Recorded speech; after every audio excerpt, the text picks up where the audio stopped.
नाथपंथी देवळी गोसावी समाजाच्या वतीने या ठिकाणी माननीय आमदार समाधानदादा अवतडे साहेबांच्या आदेशानुसार त्यांच्या कार्यावरती विश्वास ठेवून सर्व समाज बांधव इथे एकत्र येऊन भारतीय जनता पार्टीचे जिल्हा परिषदेचे उमेदवार मी प्रदीप खांडेकर आणि पंचायत समितीचे उमेदवार दत्ताबा कांबळे आणि कोशी पंचायत समितीचे उमेदवार आप्पासाहेब निकम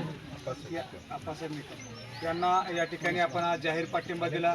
त्याच्याबद्दल मी सर्व नाथपंथी गौरी गोसावी समाजाचे मनापासून आभार मानतो.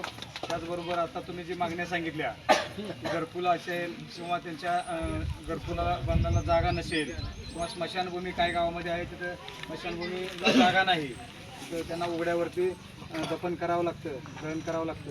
तर अशा ज्या काही अडचणी आहेत तर निश्चितपणानं आपण तुमच्याबरोबर तुम्ही आहेतच, तुम्ही आमचे मार्गदर्शक आहात.